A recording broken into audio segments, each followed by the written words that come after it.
Faltaven 30 segons, jo estava a mitja pista amb la bola i la idea nostra era mantenir el resultat per arribar a la pròrroga, no? I vaig poder patinar pel lateral i vaig veure jo diria, tinc la sensació com si fos el Marc Gual darrere la pista, no? Darrere la porteria. Li passo la pilota i en el mateix moment que li passo la pilota la meva idea era Jordi, torna cap enrere a defensar que si la talla no passa qualsevol cosa que no ens facin el gol. I quan tiro cap enrere al meu camp li dono un cop a l'estic del porter del Barça sense donar-me en compte, jo no vaig veure que tenia l'estic allí. I quan li dono el cop a l'estic me giro i veig la pilota davant meu. L'agafo, arrastro i llavors just marco gol, me giro cap a l'afició i recordo que la sensació en aquell instant de no tancar els ulls, de voler veure tot el que passava, no? De voler veure la cara de la gent, de poder disfrutar d'aquest moment màgic que era veure l'afició faltant aquests 28 segons pel final, no? I és un record que portaré sempre, no? Marcar el Jordi Garcia, que és un nom de la casa, un nom que sent els colors, i és com, mira, me posa la pell de gallina i tot. Marcar, faltaven 30 segons, això va ser ja el clímax. Va ser un clímax molt gran, va ser una cosa molt gran. La jugada l'he vist 1000 vegades i em va sortir del cor a la retransmissió de Gràcies Calvo, a mi. És a dir, Gràcies Calvo me va sortir, se li va quedar el nom del Calvo i m'ho recordo moltes vegades al Jordi Garcia. Va ser de dir, és cert, hem guanyat, i plors. Abraçades, estar amb gent que estima el mateix esport que tu, brutal. L'èxtasis en un segon. Un partit molt igualat, en una pista impracticable perquè recordo que relliscava moltíssim. A la pista també hi va haver molts problemes a l'inici perquè relliscava molt, no sabia si s'acabaria jugant el partit. S'havia celebrat el dia abans una paellada dins del pavelló i la van netejar i amb massa sabó i relliscava molt aquella pista. El Barça es va plantejar no jugar abans del partit. Recordo també, abans de començar el partit, que el president del Barça llavors era en Jan Laporta, que va passar pel darrere nostre. Aquell dia el Barça havia de jugar a futbol al camp de l'Osasuna i quan va passar pel darrere, jo que et fa sempre el popet, i diu, sí, ja pots anar cap a Pamplona, que avui no rascaràs res d'aquí, no? I quan se va acabar el partit, ell va dir, tenies raó, tenies raó. Acabem el partit, tothom celebrant-ho, no sé què, i en sec, entre el vestuari, el Jan Laporta, president del Barça, que va venir a veure el partit i ens va entrar al vestuari nostre a felicitar-nos, vam quedar tots parats perquè no és massa normal que un president d'un altre club entri al vestuari de l'equip guanyador. Vaig trobar un detall molt bonic. Hi havia potser 1000 persones de Reus en un lateral de la pista. Màxim, perquè clar, que tu te pensaves que amb el Barça, amb tot l'equip que tenia un equipàs, que no guanyaries, va ser ja... Jo crec que va ser una de les millors coses que ha passat al món.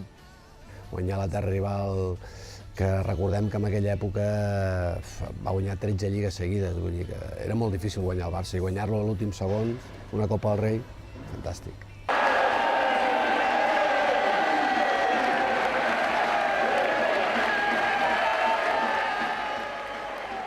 La gent ho va viure molt intensament, a Plaça Prim, al Santuari de la Misericòrdia.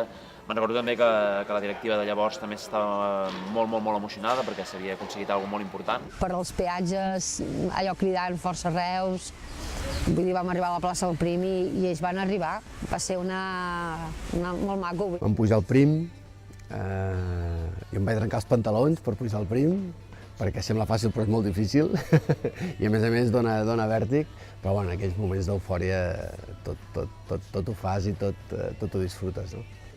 Vine hasta aquí con mi coche, estuve con los jugadores, con todos, y luego fui a la Plaza Mercadal detrás del servicio de los jugadores. Yo esperaba que venir, tú ahí y nosotros aquí, no. Muy amable, muy bien, muy cordial, como si fuéramos una familia.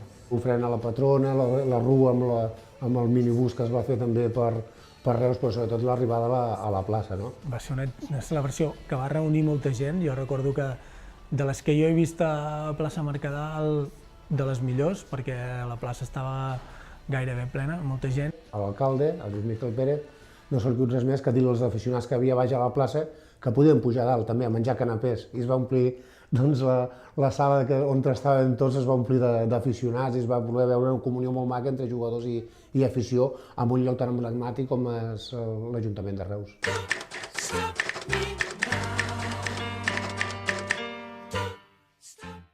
el dia que aconsegueixes que el Barça no guanyi un títol, i el guanyes tu, bàsicament, es celebra d'una altra manera perquè se li dona la importància que realment té.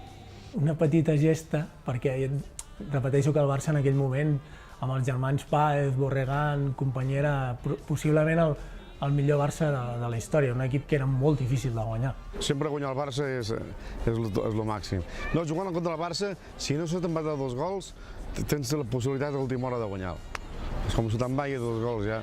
Aquests senyors tenen 2 equips. Ara mateix també, sempre han tingut 2 equips. Tenen més calés, però tenen més jugadors. Aquí a Reus, quan s'ajunten 2 coses, que són un bon equip i el front reusenc, l'afició, tot junt és un pavelló difícil en el que puguem perdre. En aquell moment hi havia moltíssima afició, molt intensa i molt implicada. Són competicions que mai tu has vist jugar el teu equip, i si arriba a una final i la guanyes, doncs per tu és com un palmarès com amb ells. I clar, vull dir, estàs lluitant amb ells, estàs vivint-lo.